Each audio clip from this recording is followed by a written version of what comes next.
This is the 4th episode of Outstanding. I'm Bobby Higley, your scrumptious ass pile of sodomy. I'm to be hosting this bad bitch, that's true. But before I get started, let's explain what's happening. This is a competition between 12 of the best queer comics and legitimately the best comics in the P&W. You at home and you in the audience are going to be a part of voting for that. If you're at home in the audience, make sure you look to see below the video how you should be voting. You're going to be voting for each of these comedians only once. It'll be exciting. But first, we have thanks to give. We have thanks to the Timber Room for putting us on. Everybody give it up.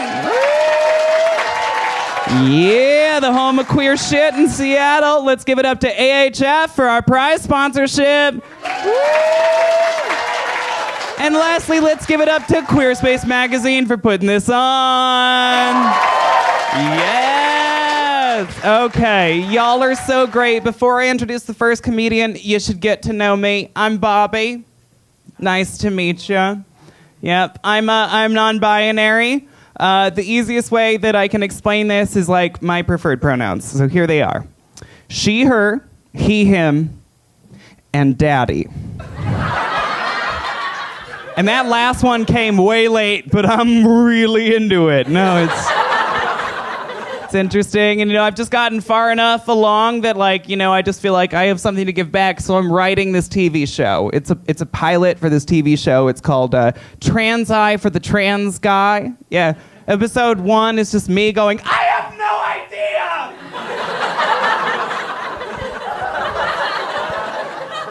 How the fuck do you dress yourself when you divorce the binary? Yay!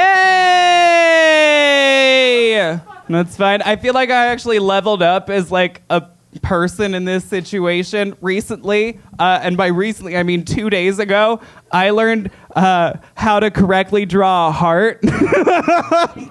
And immediately afterwards, I was like, whoa, I'm more of a woman. Felt insane, but being non-binary is weird. Dressing the way I do, I wear a lot of women's clothing, and I finally figured out why the pockets are so small. Yeah, I figured it out because the other day I was trying to put a full $1 in there, and I was like, oh god, that won't do, and it just didn't fit. And then I broke it down into change, and I was like, 79 cents. Wow.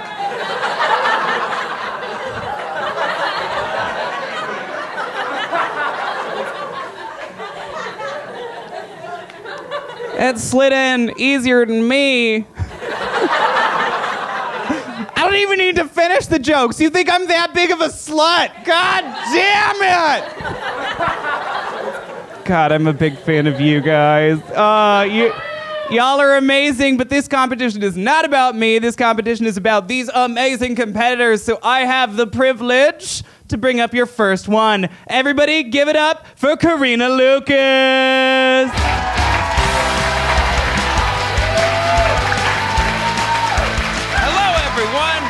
So good to be here. Oh my goodness.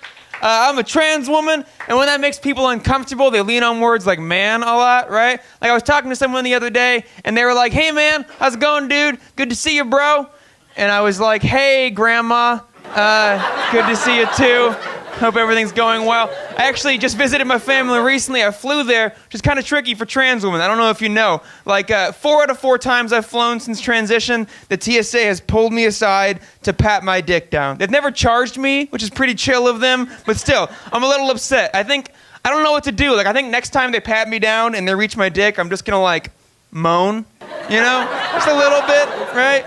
You touch my dick, you suffer the consequences, you know what I mean? That's right. That's fucking right.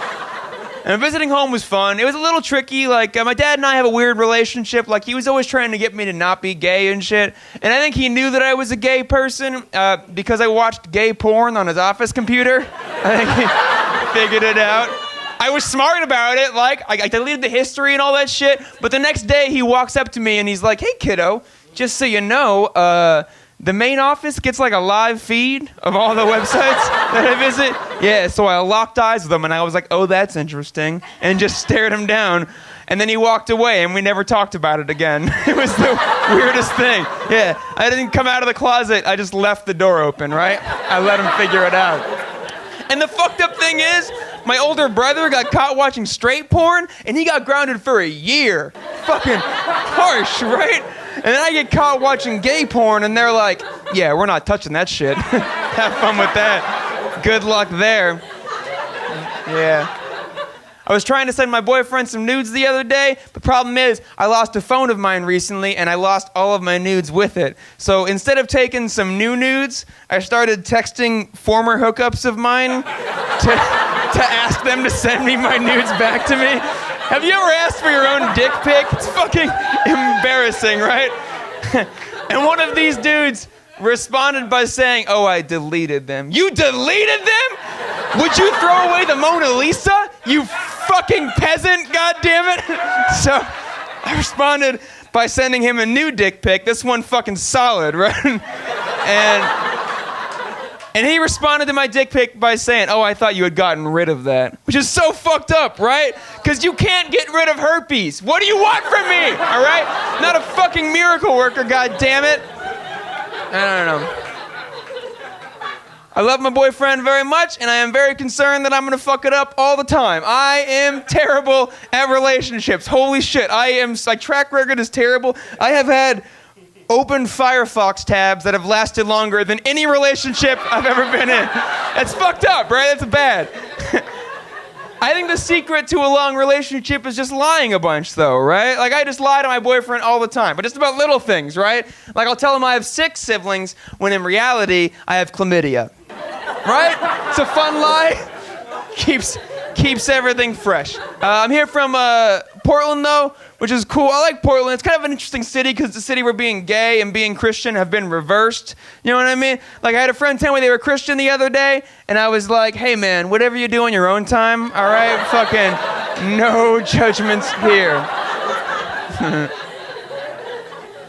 I'm here with my boyfriend now. I'm happy to be dating. I'm happy to not be dating anymore. Like, I don't know. I have a thing for straight dudes, and dating straight dudes is kind of tricky, right? Like, I was on a date with a straight dude once, and he was super handsome, so I wanted to make a good impression. And I walk up to him, and I'm ready to make a good impression. And I'm like, hi, my name is Corina. And he's like, hi, my name is Zach. And I'm like, oh, that used to be my name. Yeah. Not as romantic as I had hoped.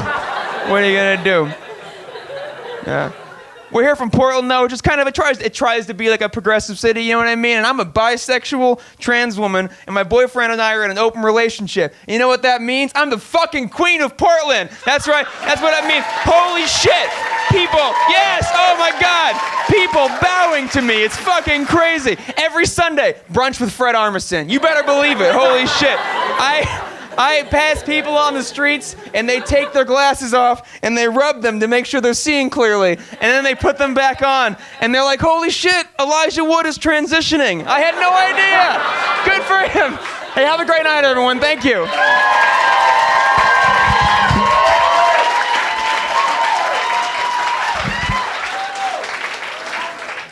Everybody, one more time for Corina Lucas!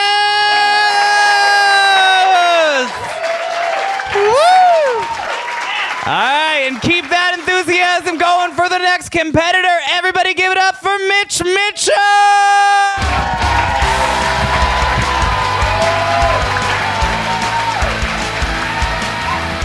Oh my goodness. Hello, everyone. Oh, what a friendly room. This is much friendlier than Seattle normally is. That's for sure. Wow, anyone here queer tonight? Yeah. Well, if you're not, the night is young. So come on through. Let's see. I've been queer for 2, 4, 6, 8. Who do we appreciate? I've been queer for about 3.5 years now. I'm a transgendered man, or as cis people often refer to me, a transgendered. Boo, cis people, boo. You guys have enough. They wish they had this much anxiety and depression living day to day. No, I like being trans. It's fun. Men's underwear, there's this like pocket in the front.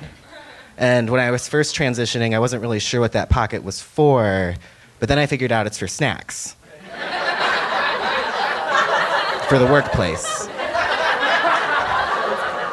you know? I tried to explain to my dad what being a queer trans person of color is, and he didn't really understand.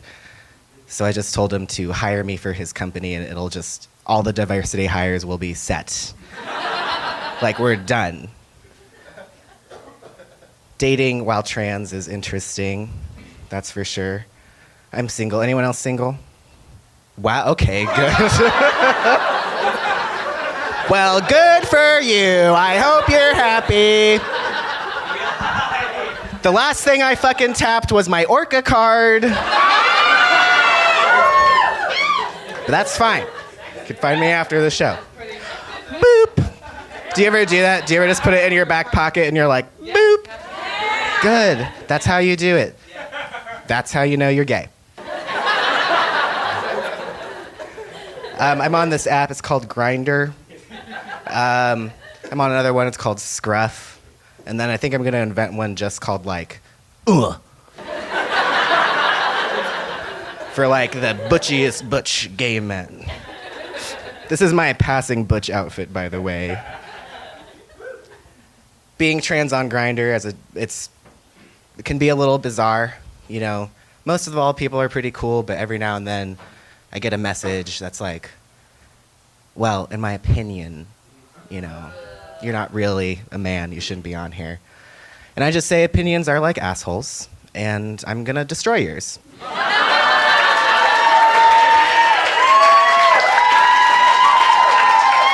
Like, it's why we're all here, right? It's to find that. Sometimes people ask about my original plumbing, and I say, oh, it's fine. You know, it is what it is. There's a lot of lead in the water, because it's 26 years old. So, don't drink it. It's dangerous. It might get you hooked. But it's fun. People ask me sometimes, they're like, how do you top if you don't have a dick? And I say, what are you talking about? I have like 20 dicks. Like, they're all in like a little drawer, you know? Sometimes I hang them up like cured meats, like salami and all that good stuff. It's actually a lie. All my dicks are just like in a tool bag, literally. like on the floor, like in a towel. I need to be a better dick taker, care of, you know, dick caretaker. Thanks. Probably pays more than what I'm making right now. Yeah. Anyone else in social services? Yes. It's fun. It's a fun job. Yeah, actually, I set up an internship program for homeless youth who want to make that transition to full-time employment. Right? Yeah, thank you. Thank you. What have you done lately? Just throwing it out there.